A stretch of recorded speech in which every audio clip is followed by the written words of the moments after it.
Hello अभय, जन्मदिन की हार्दिक शुभकामनाएं। खुश रहो, मस्त रहो और भोलेनाथ तुम्हें लंबी उम्र दें, खूब तरक्की करो। God bless you. नमस्कार, प्रणाम। मैं आकांक्षा दुबे और आज बहुत ही खुशी बात है कि गीतकार अभय दुबे जी का जन्मदिन है। तो wish you many many happy returns of the day dear. Happy birthday, God bless you. भगवान करे खूब तरक्की करो, आगे बढ़ो। One again happy birthday. नमस्ते, प्रणाम। हम हैं बालेश्वर सिंह और अभय दुबे को जन्मदिन की बहुत ढेरों ढेरों सारी बधाई भाई। खुश रहो, स्वस्थ रहो, मस्त रहो और ऐसे ही तरक्की करते रहो। एक बार फिर से आपको जन्मदिन की बहुत सारी बधाई। हैप्पी बर्थडे भाई। दोस्तों नमस्कार, अभिमानी महेश आचार्य। और आज बड़ा ही खुशी के बाद बाकी अभय आर्यन के जन्मदिन और अभय आर्यन जन्मदिन की ढेर सारी शुभकामनाएं बाबू। ईश्वर तुम्हें खुश रखे, स्वस्थ रखस, मत रखस, व्यस्त रखस, सदा मुस्कुरात रहा और अपना से बड़े की इज्जत करे, छोड़ के प्यार कर। हेलो, अभय आर्यन बहुत ही प्यारा गीतकार और मेरा छोटा भाई, जन्मदिन की बहुत बहुत शुभकामनाएं और ढेर सारी बधाइयाँ। बड़े भाई होने के नाते ढेर सारे आशीर्वाद है कि स्वस्थ रहो, मस्त रहो और व्यस्त रहो और माता रानी आपको हमेशा मस्त रखे। जय हो। सब भाई के प्रणाम बा, आशीर्वाद के प्रतीक्षा बा। हम गायक रिंकू ओझा बहुत खुशी के बात बा कि हमारे छोट भाई अभय आर्यन के जन्मदिन बा। आज आप सब प्यार दिए, आशीर्वाद दी, बहुत बहुत प्यार दिए। जय माता दी। जय माता दी। गोड़ लागत हम आप सबके बेटा भाई भतीजा भोजपुरी लोक गायक दीपक तिवारी। और आज बड़ा खुशी के बात बा कि हमारे छोट भाई गीतकार अभय आर्यन जी का जन्मदिन है। अभय, जन्मदिन के बहुत बहुत बधाई। तू अपने जीवन में खूब आगे बढ़ा, भोजपुरी में खूब नाम कमा। हैप्पी बर्थडे भाई। नमस्ते, प्रणाम, गोड़ लागत नहीं आप सबके छोट भाई गायक अविनाश पांडे बजरंगी। और बड़ी खुशी के बात बा, भोजपुरी के बहुत बढ़िया गीतकार हमारे भाई अभय आर्यन जी के जन्मदिन बा। तो जन्मदिन के बहुत बहुत बधाई, हार्दिक शुभकामनाएं। आप वैसे ही आगे बढ़ी और महादेव के आशीर्वाद सदैव आपके ऊपर बनल रहे। जय माता दी। प्रणाम, नमस्कार। हम गायक अनमोल रतन यादव आप सभी भोजपुरिया समाज के गोड़ छू के गोड़ लागतनी। आए आज बहुत ही खुशी के बात बा कि हमारे प्यारे मित्र भाई, बहुत ही अच्छे गीतकार अभय आर्यन जी के आज जन्मदिन बा। तो हम चाहम कि रहो सब ढेर सारा प्यार आशीर्वाद भाई के दी जा। हैप्पी बर्थडे भाई, लव यू। नमस्ते, प्रणाम, जय माँ सरस्वती। मैं हूँ भोजपुरिया गायक सिंगर विजय बाबू। आज मुझे बताने में बहुत ही खुशी हो रही है कि गीतकार हमारे बड़े भैया अभय आर्यन जी का आज जन्मदिन है। तो उनके जन्मदिन की ढेर सारी शुभकामनाएं। भैया, आप अपने जीवन में दिन दुनी रात चौगुनी करते रहें। जय हो भोजपुरिया समाज, जय माँ सरस्वती। भैया नमस्ते, प्रणाम। हम गायक राजा भोजपुरी और तमाम श्रोता लोग पाँव छुके गोला के बनी।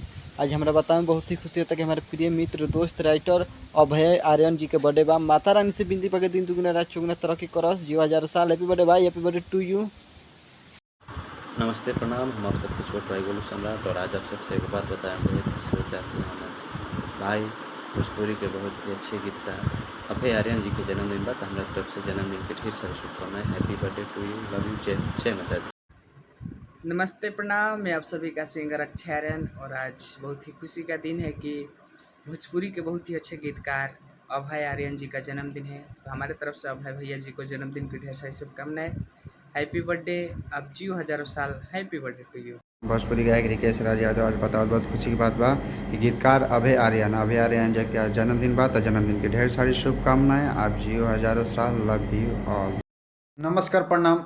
हम राइटर अभिनेता चिंटू तिवारी कवि जी आप सबको बता दें कि बहुत ही सुंदर, बहुत ही खुशी की बात बा कि हमारे छोट भाई, बहुत ही सुंदर गीतकार अभय आर्यन जी के जन्मदिन बा। तो हमारा तरफ से हैप्पी बर्थडे टू यू भाई के।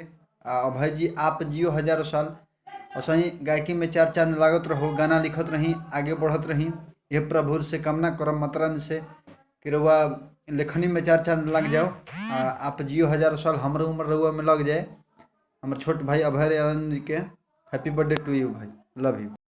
नमस्ते, प्रणाम। हम रउआ सबके भाई, रउआ सबके बेटा गायक विवेक कुमार त्रिपाठी।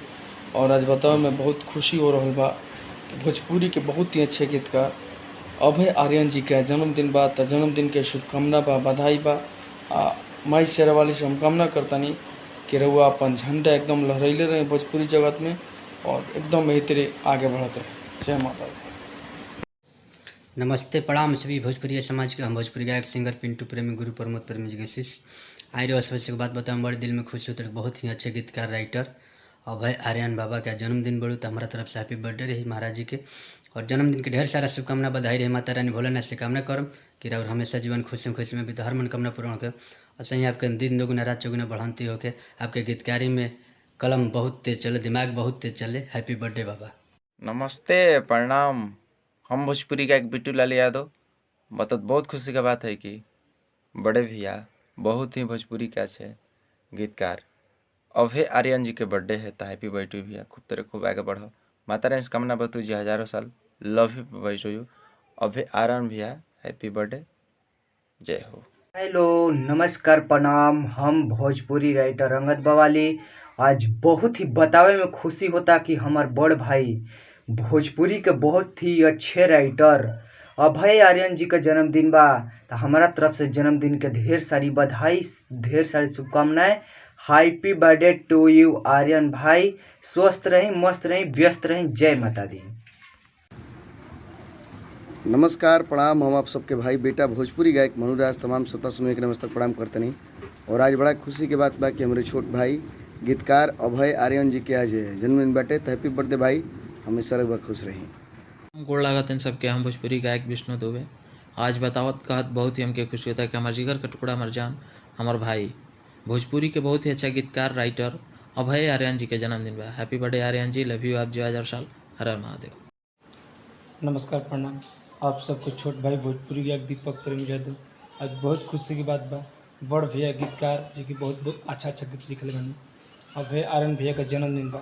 जन्मदिन के ढेर सारी शुभकामना, माता रानी भगवान से विनती बा कि बहुत आगे बढ़स। जय माता दी, हर हर महादेव। हम आप सबका भाई बेटा सिंगर शशि संकी का तमाम भोजपुरी सुनने वाला श्रोता समाज के हाथ जोड़ के प्रणाम करते हैं। आज बहुत ही खुशी के बात बा, गीत हमारा भाई मित्र दोस्त दिल का टुकड़ा गीतकार अभय आर्यन जी का बर्थडे है। Happy birthday sir, love you, आप जियो हजारों साल। नमस्ते प्रणाम। नमस्कार प्रणाम, हर हर महादेव। और हम भोजपुरी का राहुल राज आप सबके पैर छू के प्रणाम करते नहीं। और आज आप सबके बताते बहुत खुशी होता है कि हमारे भाई भोजपुरी के बहुत ही अच्छा गीतकार अभय आर्यन का जन्मदिन बा, तो जन्मदिन की ढेर सारी शुभकामनाएं भाई। तू ऐसे दिन दूनी रात चौगुनी तरक्की करत रह और महादेव की कृपा तार पे बनल रहो। जय हो।